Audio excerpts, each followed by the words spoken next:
మరి ఆంధ్రప్రదేశ్ యొక్క భౌగోళిక, జనాభా మరియు సామాజిక ఆర్థిక పరిస్థితుల గురించి మనం ఇప్పుడు చర్చించుకుందాం.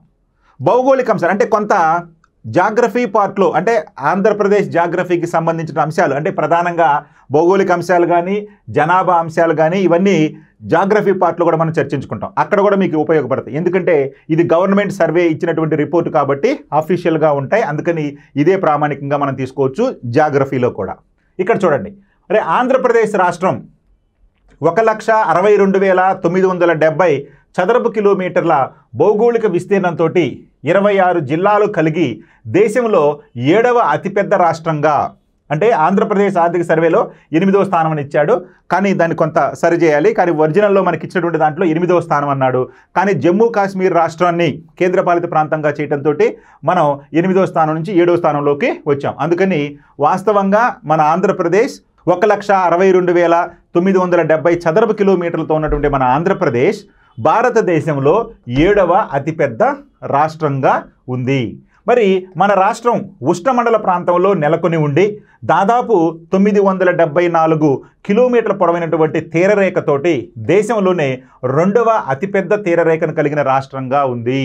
ఇదంతా కూడా మనకి జాగ్రఫీ పార్ట్లోనే మనం చదువుకుని ఉంటాం. చూడండి, మరి ఆంధ్రప్రదేశ్కి సంబంధించి మరి మన ఆంధ్రప్రదేశ్ అనేది దేశంలో 2వ అతి పొడవైనటువంటి సముద్ర తీరం కలిగినటువంటి రాష్ట్రం. గుజరాత్ తర్వాత మనమే 2వ స్థానంలో ఉన్నాం.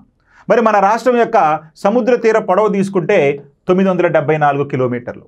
అంతేకాదు ఏ ప్రాంతంలో ఉన్నామండి అంటే ఉష్ణమండలంలో ఉన్నాం.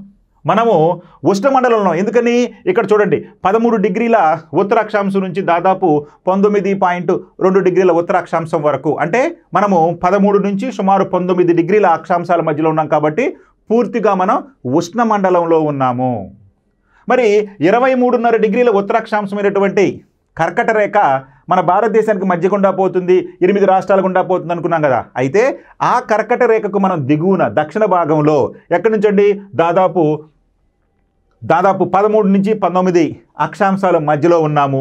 ఇక రేఖాంశాల పరంగా తీసుకుంటే కనుక దాదాపు 77 నుంచి ఇక్కడ 84.5 తూర్పు రేఖాంశాల్లో మన ఆంధ్రప్రదేశ్ రాష్ట్రం ఉంది. అంటే ఇది ఉష్ణమండలంలో ఉంది.